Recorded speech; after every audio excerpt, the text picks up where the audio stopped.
Thank you, Lindsay. We are so blessed here. Thank you again.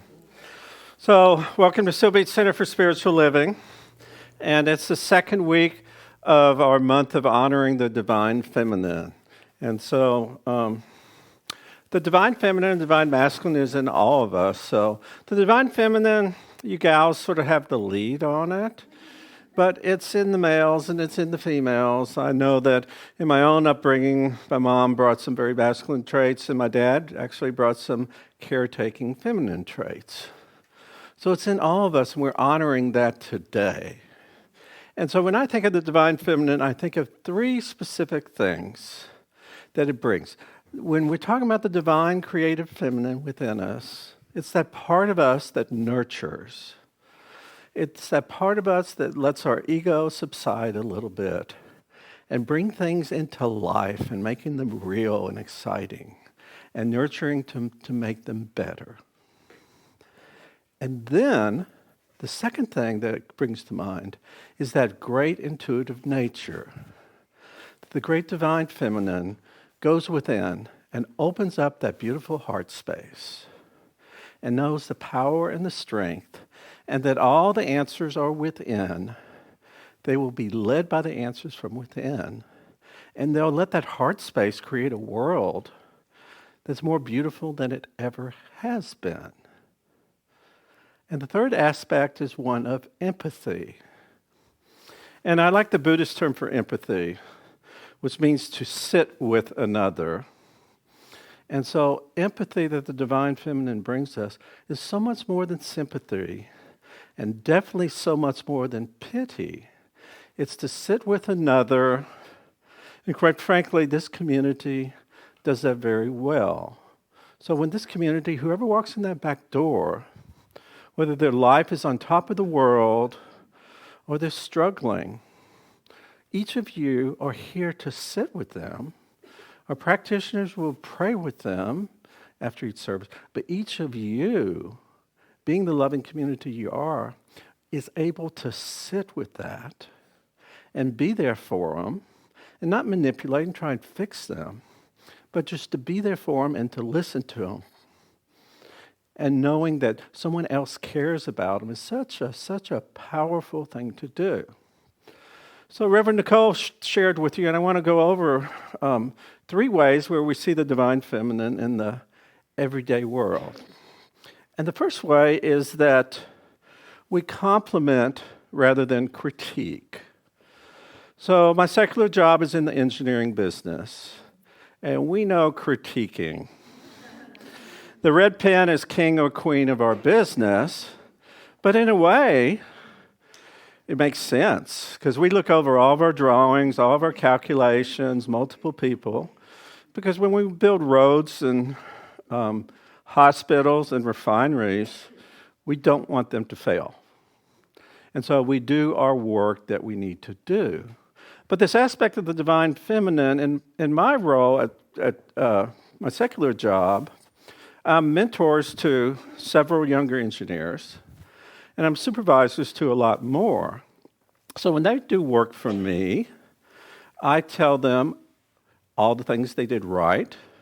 I thank him for being on time. I thank him for taking the initiative to do that. And I give him constructive criticism, saying, well, we don't do that this way. We sort of do it this way. But you see, that's that divine feminine. That the divine feminine is taking the team and encouraging each other and making the team more poignant, more connected than the masculine way of doing it, of showing critique. And sort of the divine masculine likes to look at the world, study it, define it, and find a way to manipulate it. The divine feminine goes past that. The divine feminine brings the heart into the matter, so to speak. And the second way that we go with the divine feminine, and this is a powerful way, it creates rather than break things down or destructure things and rebuilds them.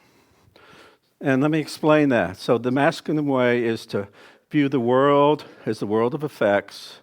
And if you have something you just built and it's not quite right, you say, well, I put part A together with part B, together with part C, use my glue XXX, and you study all the things that the material world told you could do, and yeah, you had a lot of wisdom putting it together.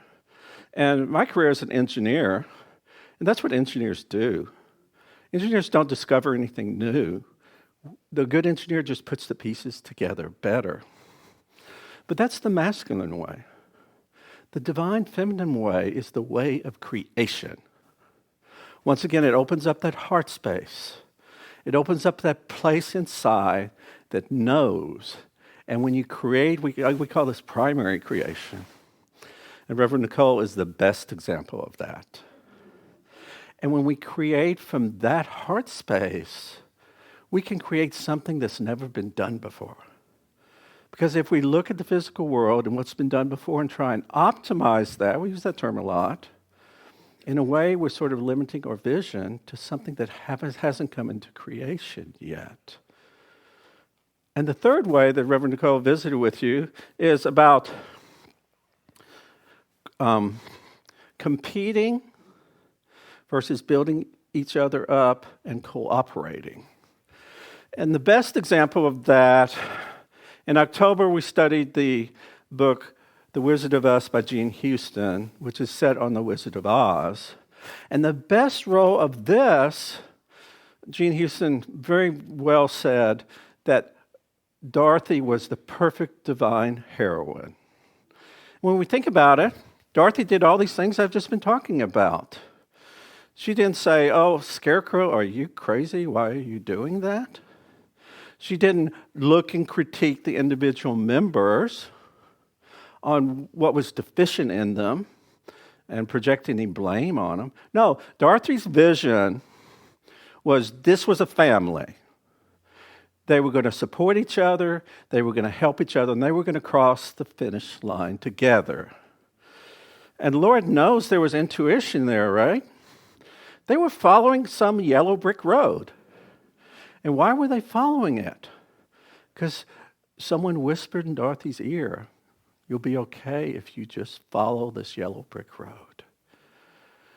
So today, we're honoring the legacy of great people who have expressed that divine feminine. And in just a few minutes, I'm going to ask Nets to come up with me and share some stories that she knows about actually traveling halfway across the country to be with Mother Teresa. Halfway across the world, I'm sorry. But let me honor a few of the people that I know in this movement. And as an adult, when I first got into this movement, I didn't think there was such a thing as a male minister. Everyone that I knew was female. So let me start with my first church as an adult. I was in my mid-20s. This was where I first had the vision of becoming a practitioner and then a minister. And there's this minister, Reverend Kay Hunter, in Dallas, Texas. And Kay was the epitome of the grandmother figure. You know what I know? The little crinkle around the eyes, the little glimmer in the eye. And how's it that grandmothers have that little devious smile that's so cute? That was Reverend Kay. But what I learned from Reverend Kay was what healing was all about. So if there was something called an epidemic in the AIDS crisis, that was the time when it was there. So we had a healing service every Wednesday. And we had a lot of people with AIDS in our church. And we would be the people that you saw that Wednesday. They may not be on the planet the next Wednesday. So it was a powerful thing, and Reverend Kay was a powerful minister. And love was driving everything. So I learned from her about healing. I learned from her about immortality. I learned from her that our body is not who we are. It's just this vehicle we're using to go through this life experience that at the proper time we'll give it up and move on to the next life experience. So she was my first introduction to a powerful woman in the movement. The second one I knew by reputation, and some of you know her a little bit better. So when I became a practitioner in 1990, On my practitioner license, there was the president of the United Church of Religious Science signed it. And her name was Dr. Peggy Bassett. And I said, who is this person? And people told me she had this 3,000-person church in Southern California, and her messages was just so down to earth, but yet she was so powerful that everyone was trying to be, if you wanted to be a minister, she was the role model of being a minister. And this was just all hearsay from me, but I know some of you went to that church. Is that sort of who she was? Yeah. A powerful, powerful person. And the third one that I want to give homage to is Reverend Dr. Cathy Hearn. So Dr. Cathy is extremely, extremely powerful spiritual being. I used to tell her when I was trying to go through ministerial school and meet some of her expectations, I said, Dr. Cathy, you're two things. You're very gracious and you're very demanding. So we'd have sessions with her, group sessions as ministerial students. It's like we had this armor on, but if we let down one part of us that was inside that really needed healing, she in her own beautiful way would put her finger in there, pull it all out, and make you look at it. And she says, you guys are going to be ministers. You need to heal this to bring you best. And not only that, you need to set the example. But Dr. Cathy was much beyond, she was my dean of ministry, and she actually agreed to be my mentor my final year of ministerial school, but she was much beyond that. So she was the first spiritual leader in our movement. And she had the task of bringing two organizations that had been separated and been fighting for over 50 years together. On the one hand, there was Religious Science International, and on the other hand, there was United Church of Religious Science. And when she told us the stories about her journey through that, she was driven by the divine feminine. So what did she tell us? She said it took a lot of listening. You notice I didn't say figuring it out and manipulating and directing people to do this and do that and you'll be healed. That's more of a masculine way of doing it. It took a lot of listening. And the other thing, it took a lot of prayer work. So that's that divine feminine going within, knowing the absolute truth of what it is, and not worrying about the external world, and knowing that the divine would be outplayed in the real world. That was a huge accomplishment she did. And the last one, before I bring Netza, I want to pay homage to, you guys know pretty well, and that's Reverend Nicole. So you see her in a demonstrative, inspiring, yet poignant, yet letting her hair down and telling you all the vulnerability she's had from the stage. And I sort of see the other part of that. I see the part of the inspirational part. So all of a sudden I see Nicole go over in a chair or corner. She starts talking into her phone, not talking to anyone. And then she starts voraciously writing. I would write like that, but she's a millennial, so it's two thumbs flying 1,000 miles a minute. And she's getting a direct download from God or spirit or life or whatever you want to call it. That's primary creativity. And so sometimes it's a talk. She's done in 30 minutes, which takes me 10 hours of filtering around, trying to figure out what the universe is really trying to tell me. 10 to 20 minutes, she's got it, and it's beautiful. And certainly she works on it, but it's a powerful place for her to be. And my mentor, you know my mentor, John Waterhouse, the good-looking guy who's cordial and does all the beautiful ceremonies for me, brings the eagle feather, and he's actually our co-minister too. And he says this about his wife. He listened to her, and she was a minister before. He was. And she says, when I first heard Barbara as a minister in Miami church, I knew that person was special and I could listen to her for the rest of my life. And just last year, he said, and that hasn't changed in 50 years. So that's how I feel about Reverend Nicole. I don't think the time frame is the same yet. But Reverend Nicole is such a great bookend for me. And John Waterhouse was a great mentor for me because he was a strong male, but he had a huge aspect of the divine feminine. He could tear up more than anyone I've ever seen. And that was such a great example for me to become more poignant, become more open, become more vulnerable. So between him and Reverend Nicole, I've had great, great examples. And now we have an example in Mother Teresa. As I promised, let me welcome Netza Zielinski to the stage.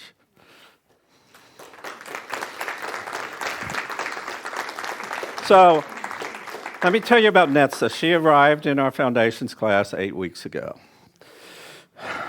And the best way to describe Netza is she lives, breathes, oozes, reacts in nothing but love. And so our class has been so blessed. The great, not only the stories she told us, but her great demonstration of this consciousness of love is powerful. And so you're a very brave woman, and I know you traveled halfway across the world to go be of service with Mother Teresa. So could you share a little bit of that initial journey to meet her? I'll be right over here. Thank you, Reverend Michael. It's an honor to be here today, and I just want to share a little bit of maybe how it happened that we actually ended up getting to do this, and then there'll be more stories at 1 o'clock if you're still interested. So it was in 1989 that my husband and I had returned from a 3,000-mile backpacking trip in India. And we went from the southern tip all the way to the northern tip. We stayed in ashrams and holy places. And we came back to Seattle, and we were like on fire to go back. So we sold our duplex, and I got a special job to cover everything. And we wrote to Mother Teresa. And we told her we just needed to fulfill what it would mean to work for the poorest of the poor. So she wrote us back right away and told us that she would welcome us and that we had a place to stay where other volunteers stayed, and gave us addresses and everything. And so we were ready, and we left in the spring of 1990.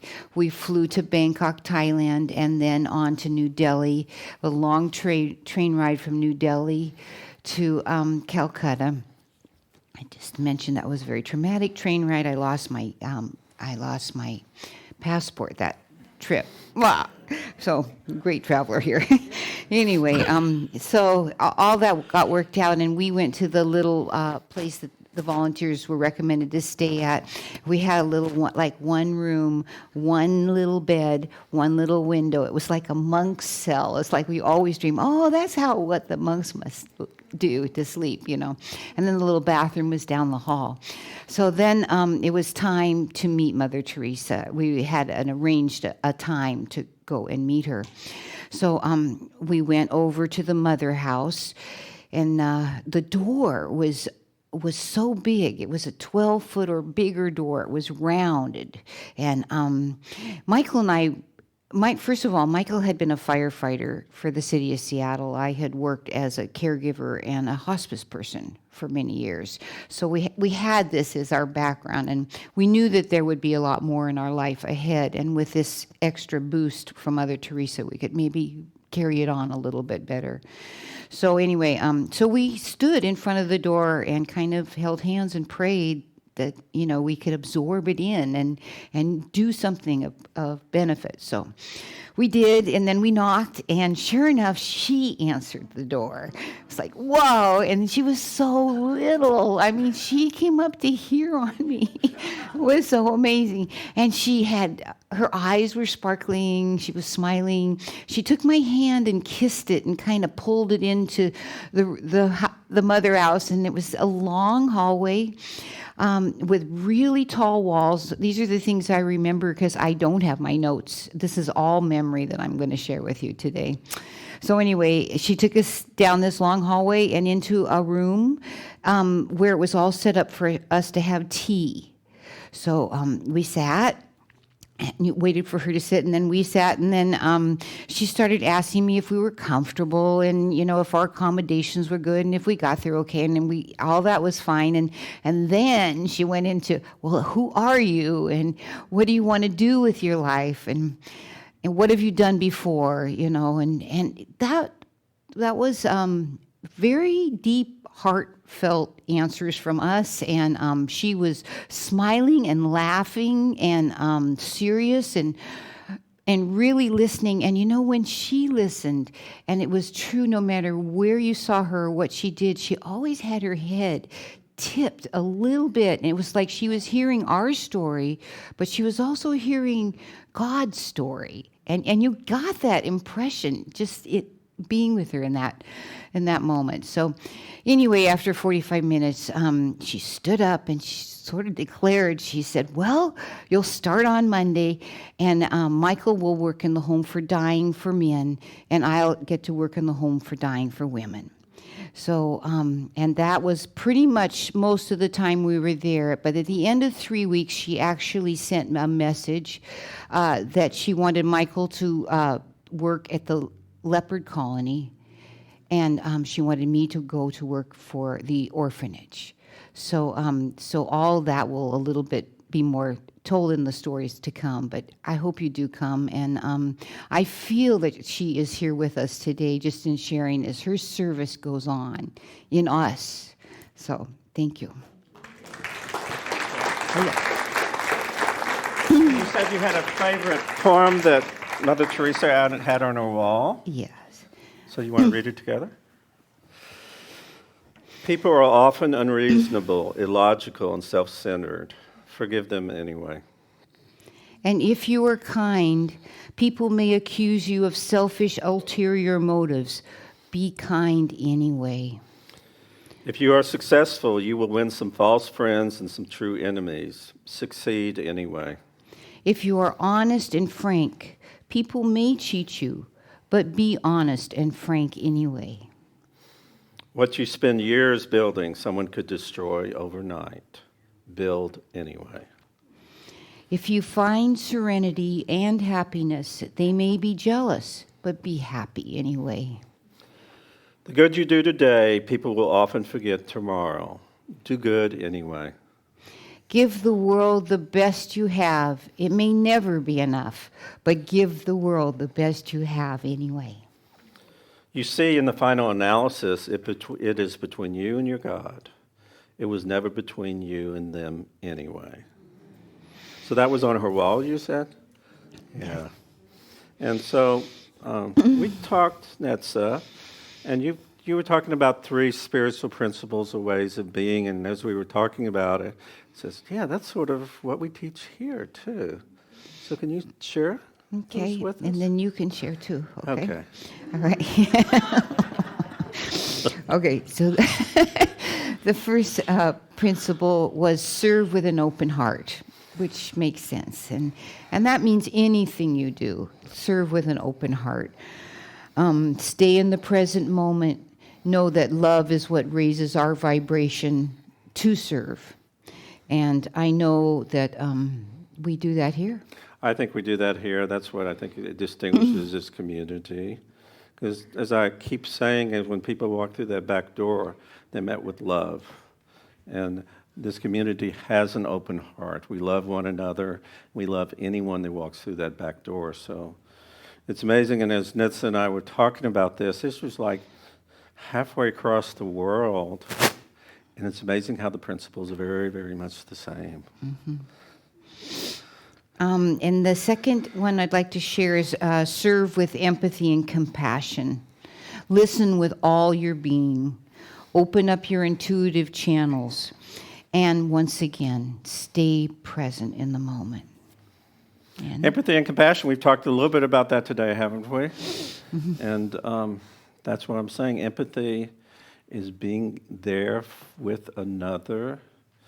And compassion is just about having compassion for another individual. And when you have compassion for another individual, you understand the oneness. You understand that it's not you and them, that we're all in this together. And that's what compassion teaches us. And same thing you learn from the great one. Yes. And the last message is really, if she was standing here today and she had only one thing to say, she would say, serve with joy. Serve from the bottom of your heart the things that you like to do. If you want to go plant a tree and you have that in your heart, if you want to help a neighbor and you have that in your heart, if you want to help an elder with their taxes and you have that, that's what she would want us to do, is serve with joy. And the other sidebar on that is if you're asked to serve and there's any fear in your body, don't you wouldn't be serving. Don't do it. You can't do it with joy. You know what I mean? If you cannot serve in joy, it's okay to say that's okay. Maybe I can't do that one. So it's important because it's our heart opening and just the experience of joy that makes it work. Right. And that's one of the lessons I've learned in my time here as senior minister is that find someone that's passionate about doing something. We have so many examples here. When they do it well. Mm-hmm. With the Feed the Homeless program, which is going on for 6 or 7 years. Betsy doing her Gourmets for God was fabulous because she knew how to do it and we didn't. The practitioners being of service. Mm-hmm. But I learned that it's not what's on my needs list to go recruit people to do it. It's to get to know people and find out what drives their heart. And just let them do it in sacred service because that's what makes something so special about this community. And I agree with that. I would tell you, if you're doing anything and there's some dissatisfaction or resentment or pushback, don't do it. Go find something that opens your heart and do it. So these are great lessons. Thank you. Yeah. And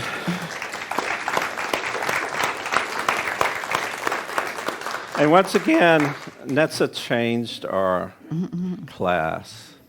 She brought the absolute essence of love into the class, and we were so grateful for you. And I think I see some class members here, and we are so blessed to have you. And this is what we talk about here, is that we're all revealers of divine truth. We're all these great, beautiful, and unique creations of spirit, and we honor that.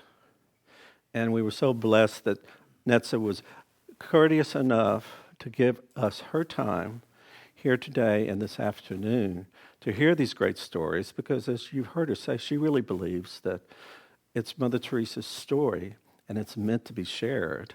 And she's sharing it in the way that she can and how she was influenced by it. So thank you again. God bless you. God bless you.